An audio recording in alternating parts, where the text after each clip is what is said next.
इसको सोल्व करेंगे। क्वेश्चन में एक फंक्शन दिया हुआ है, यानी डेरिवेटिव है 10 टाइम, है ना, d10 अपॉन dx10।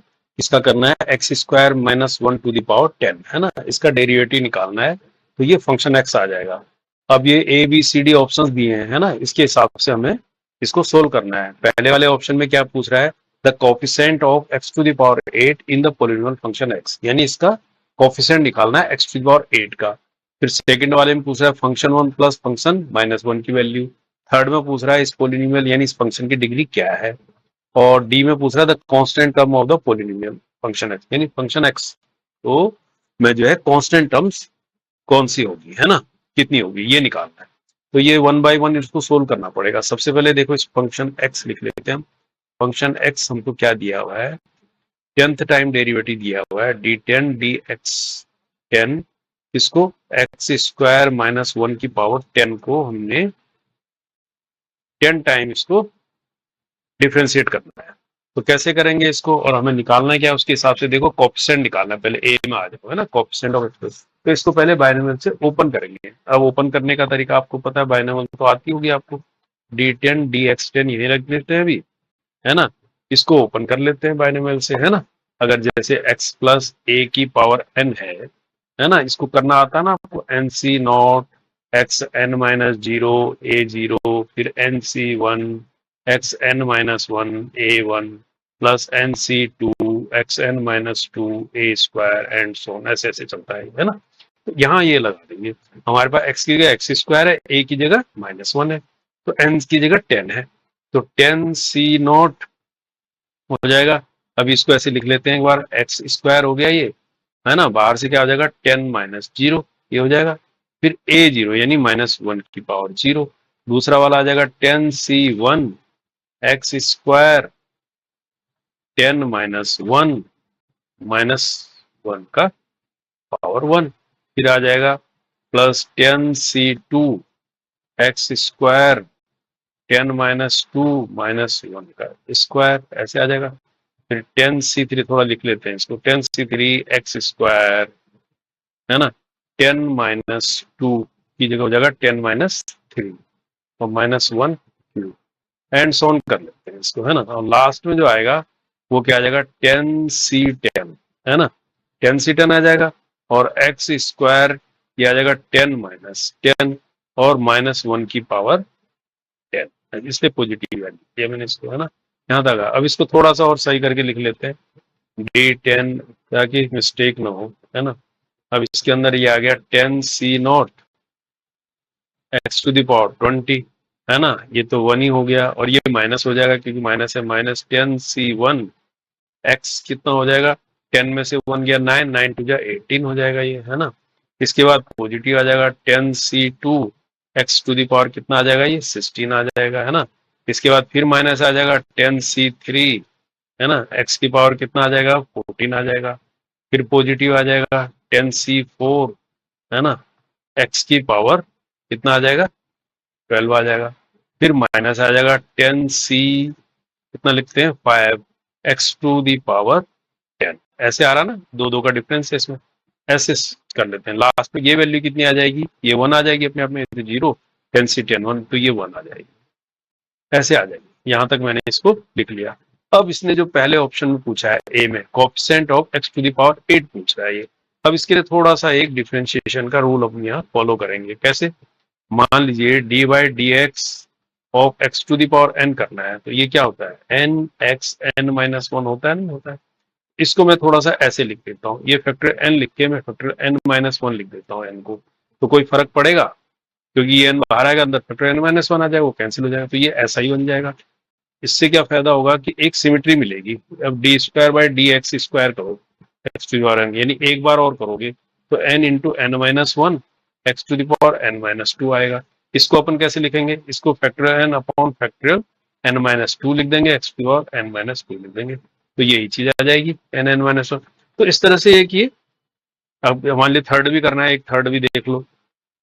थर्ड को करेंगे तो d3, है ना, dx3 X to the power N, तो इसमें क्या आ जाएगा एन एन माइनस 1, इसका कर रहे हैं ना दोबारा, n minus 2 X to the power N minus 3।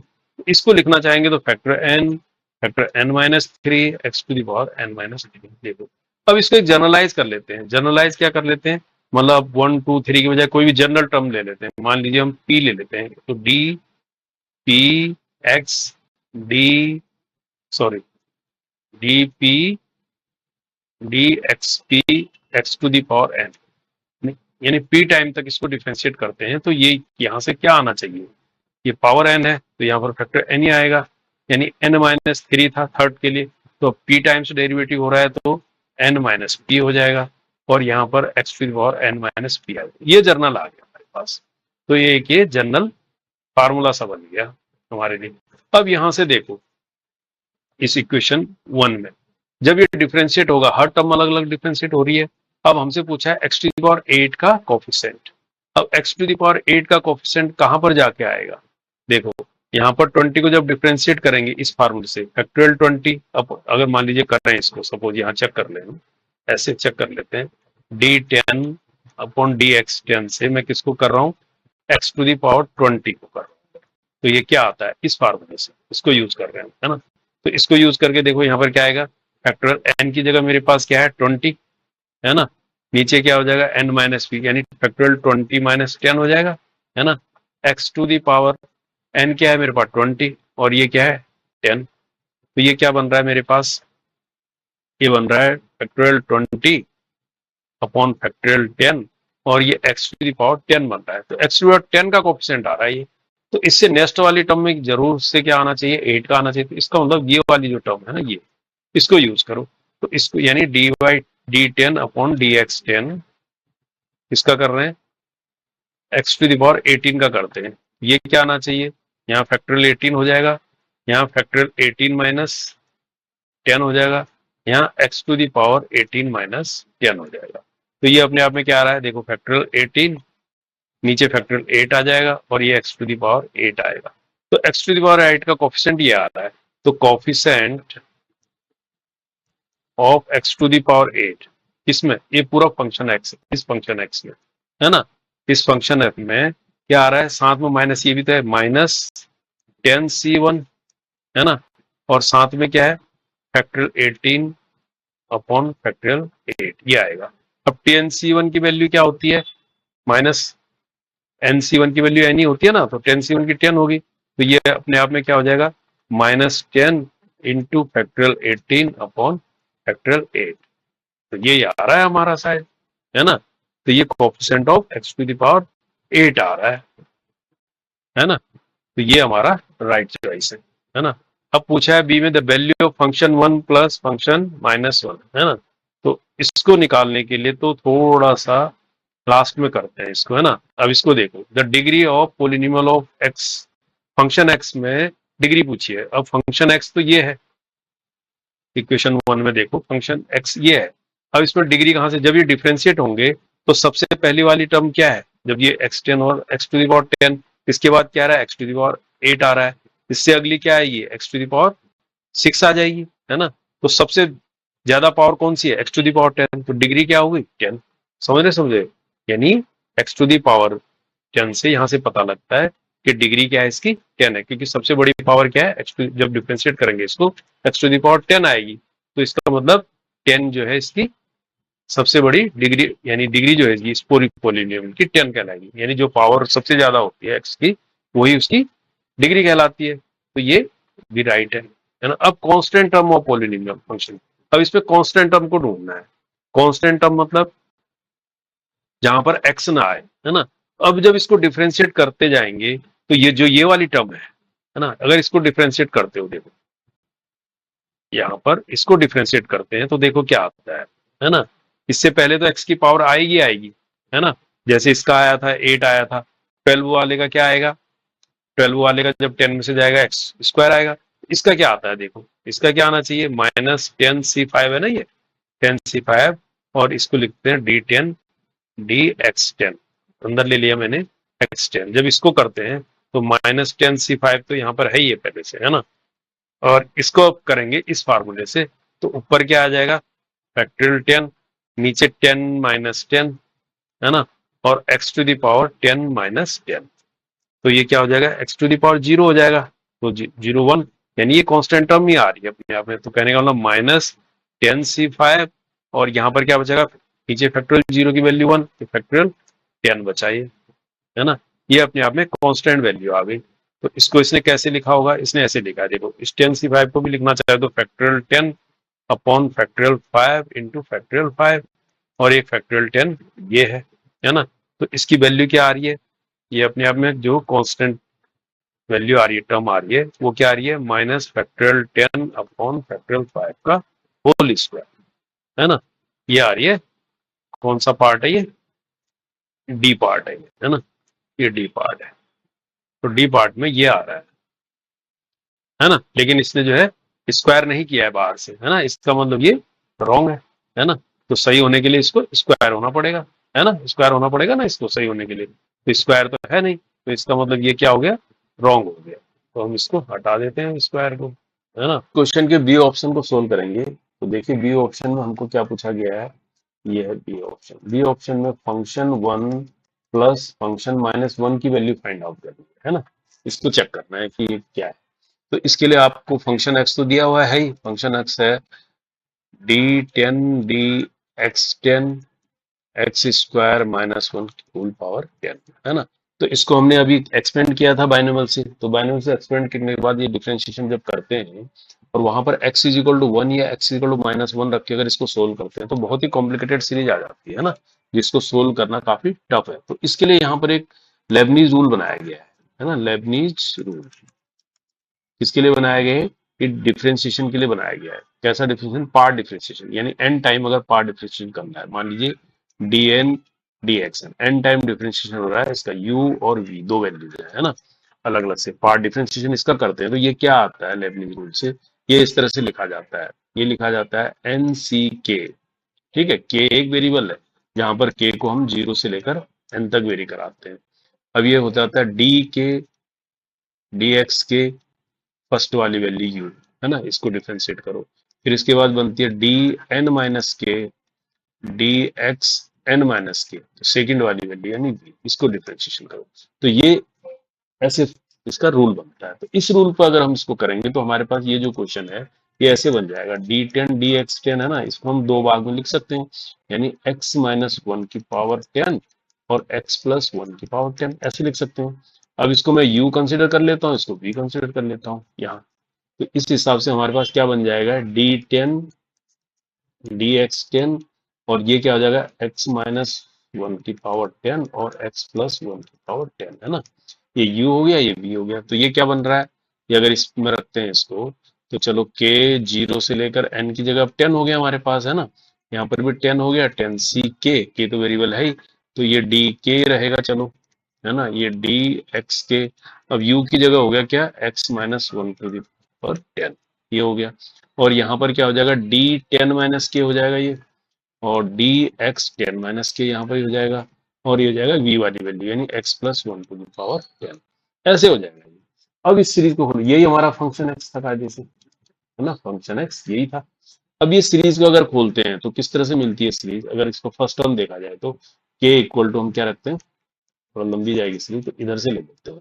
अब जो फंक्शन एक्स है हमारा वो क्या बनेगा, k इक्वल टू 0 रखेंगे तो 10c0, है ना, और ये तो d0 और dx0 तो खाली ये बचेगा x -1 टू दी पावर 10, और इसमें क्या बचेगा, d10, k तो 0 हो गया, dx10, ये हो जाएगा इसका डिफरेंशिएशन 10 टाइम्स, ये आएगी फर्स्ट टर्म। इसके बाद वाली टर्म आएगी 10c1 आ जाएगा, है ना, अब dy dx होगा ये, है ना, तो 0 नहीं है ना, 1 हो जाएगा k की जगह, तो x -1 का डिफरेंशिएशन होगा 10, और ये आ जाएगा d9 हो जाएगा, d9 dx9 x + 1 पावर 10 हो जाएगा, नहीं हो जाएगा। इसके बाद अगली टर्म भी लिखना चाहो तो 10c2 हो जाएगा, ये 2 टाइम्स डिफरेंशिएट होगा x -1 की पावर 10, और ये 8 टाइम्स हो जाएगा, एक कम होता चला जाएगा dx8, है ना, x + 1 की पावर 10, है ना। इस तरह से ये सीरीज चलेगी। अब लास्ट टर्म अगर देखा जाए तो लास्ट टर्म को मैं यहाँ लिख देता हूँ, है ना, ये हो जाएगा 10c10, n की वैल्यू अब क्या होगी, k की वैल्यू क्या होगी, 10 होगी ना, 10c10 हो गया, ये d10 हो जाएगा, अब dx10 हो जाएगा ये, ये x माइनस 1 की पावर 10 हो जाएगा। और यहाँ पर 10 रखेंगे तो 0 हो गया है ना, तो खाली ये पूरा अलग से 1 हो गया। और जो नेक्स्ट टर्म बचेगी वो खाली x प्लस 1 की पावर 10 बचेगी, ऐसे बचेगी ये, है ना। अब देखो, अब इसको आसानी से किया जा सकता है। अब हम x इजिकल टू 1 के लिए इसको सोल्व करेंगे। तो देखो x इजिकल टू अगर 1 रखते तो यहाँ पर 1 माइनस 1 0, तो ये फर्स्ट वाली टर्म तो 0 हो जाएगी। सेकेंड टर्म को सोल्व करना पड़ेगा, यानी जहां जहां पर x माइनस 1 वाली टर्म है इसको देख लेते हैं। अगर हम D by D X of x minus 1 की पावर 10 करते हैं तो क्या मिलता है हमारे पास, 10 x minus 1 to the power 9, है ना। इसकी वैल्यू 0 हो जाएगी कब, 8 x इज इक्वल टू 1 पर। अगर x इज इक्वल टू 1 के लिए इसको चेक करते हैं, फंक्शन 1 के लिए इसको चेक करते हैं, 8 x इज इक्वल टू 1 पर हम इसको चेक कर रहे हैं। ये पहली वाली टर्म तो 0 हो ही गई, ये पूरी x इज इक्वल टू 1 रखने पर। सेकेंड टर्म को हमने चेक किया तो ये भी 0 बन जा रही है, क्योंकि 0 बन गया तो इसके साथ मल्टीप्लाई होकर 0 बन जाएगा। अगर इसके बाद वाली देखते हैं, यानी डी एक्स स्क्वायर करते हैं x माइनस 1 की पावर 10 को, यानी एक बार और डिफरेंस है तो 10 आ जाएगा इंटू 9 आ जाएगा, x माइनस 1 की पावर 8 आ जाएगी। देखा जाए तो ये भी 0 हो रही है, क्योंकि 8x इज इक्वल टू 1 पर ये भी तो 0 बन। तो इस तरह से ये सारी टर्म में 0 बनते चले जाएंगी। तो लास्ट में देखो कहीं पर जाके, अब मान लीजिए एक टर्म हम ये ले लेते हैं, d9 ले लेते हैं, d9 dx to the power 9 आया होगा। अगर इसको करते हैं हम, है ना, तो हमारे पास क्या गया, 10 आया होगा, 9 आएगा, 8 आएगा, 7 आएगा, ऐसे ऐसे चलते चलते 2 आएगा। फिर उसके बाद खाली बचेगा x माइनस 1 की पावर 1, ये बचेगा, बचेगा नहीं बचेगा। तो इसकी वैल्यू भी 0 आ जाएगी, क्योंकि इसमें x माइनस 1 है, 8 x इज इक्वल टू 1 पर, यानी यहां तक ही 0 आ रहा है। लेकिन इसके बाद वाली जो टर्म आएगी, देखो इसके बाद वाली जो टर्म आएगी, यानी अब d10 dx10 अगर करते हैं x माइनस 1 की पावर 10 को, तो इसकी वैल्यू को x की 1 हो गया है ना डिफरेंशिएट में, तो ये 10 9 8 7 कहां तक मल्टीप्लाई हो जाएगा, 2 एंड 1, यानी इसका मतलब यहाँ पर फैक्टोरियल 10 आ जा रहा है। ये इस पर 8x इज इक्वल टू 1 रखने पर, क्योंकि x तो रहा ही नहीं। तो इसका मतलब ये वाली जो वैल्यू बची आपकी, ये वाली जो लास्ट टर्म बची है ना, इसकी वैल्यू होगी फैक्टोरियल 10। बाकी सब क्या हो जाएंगे, 0 हो जाएंगे x इज इक्वल टू 1 पर। तो कहने का मतलब फंक्शन 1 जो मेरा निकलेगा वो लास्ट टर्म में क्या मिला है मेरे पास, फैक्टोरियल 10 मिला, और इनटू बचा x प्लस 1 की पावर 10। अब इसमें भी 1 रखना है मुझे, यानी फैक्टोरियल 10 2 की पावर 10 हो गया। ये मिल गया मेरे को, ये मिला फंक्शन 1।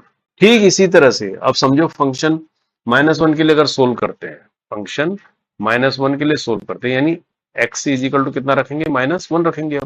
अब यहां पर देखोगे जो फर्स्ट टर्म है ना, जो फर्स्ट वाली टर्म है इसकी, ये वाली टर्म जो है ना, तो ये वाली टर्म बचेगी, बाकी सब क्या हो जाएंगी, बाकी क्या हो जाएंगी, 0 हो जाएगी। ये वाली टर्म बचेगी, ये 0 हो जाएगी, क्योंकि इसका जब भी डिफरेंशिएशन करेंगे तो ये 9 टाइम करेंगे, है ना। और ये शुरू यहां से राइट से देखो, इससे पहले वाली टर्म देखेंगे तो D by D X of x plus 1/10 होगा, है ना। तो वो भी इसी तरह से सीरीज बनते चली जाएगी। तो कहने का मतलब अल्टीमेटली ये वाली जो वैल्यू आई, जो फर्स्ट वाली टर्म है ना, वहां से क्या आ जाएगा, फैक्टोरियल 10 आ जाएगा। ये वाली वैल्यू फैक्टोरियल 10 आ जाएगी, और ये क्या आ जाएगी, x माइनस 1 की पावर 10, ये बचेगा मेरे पास। नहीं समझ रहे हो, फर्स्ट टर्म में यानी मेरे पास ये वाली बचेगी, 10c नोट की वैल्यू तो 1 हो गई, तो x माइनस 1 की पावर 10, और इसकी वैल्यू क्या होगी, फैक्टर 10 हो गई। समझ रहे हो, जस्ट अपोजिट हो, है ना। तो इसको देखा जाए, यहाँ पर अगर 8x इज इक्वल टू 1 देखेंगे, यानी फंक्शन -1 के लिए इसको सोल्व कर रहे हैं, तो फैक्टोरियल 10 -1 की पावर 10, है ना। तो ये हो जाएगा फैक्टोरियल 10 और -2 2 की पावर, पॉजिटिव है ना ये, सॉरी इवन है ना, तो 2 की पावर 10 ही रहेगा, ये 2 की पावर 10 आ गया। अब हमने इनको सम करना है, फंक्शन 1 प्लस फंक्शन -1 करना है ना। तो ये मिला के क्या बन जाएगा, 2 टाइम्स क्या हो जाएगा, 2 टाइम्स फैक्टोरियल 10 और 2 की पावर 10, 2 टाइम्स हो गया ना, दोनों सेम ही चीज आ गई। तो मतलब फैक्टोरियल 10 इंटू 2 की पावर 11, तो ये आंसर हो जाएगा, हो जाएगा नहीं हो जाएगा, तो ये आंसर हो जाएगा। तो ये अपने आप में राइट चॉइस दे रखी है इसलिए, है ना। तो डी जो बी है राइट चॉइस है, तो बी भी राइट ऑप्शन है। तो इसके आंसर क्या हो गए, A B and C are right choice है, और इसको डी जो है रॉन्ग है। ठीक है ना। तो इस तरह से ये क्वेश्चन होगा, तो थोड़ा सा अलग अप्रोच से किया जाएगा ये बी वाला क्वेश्चन, ठीक है।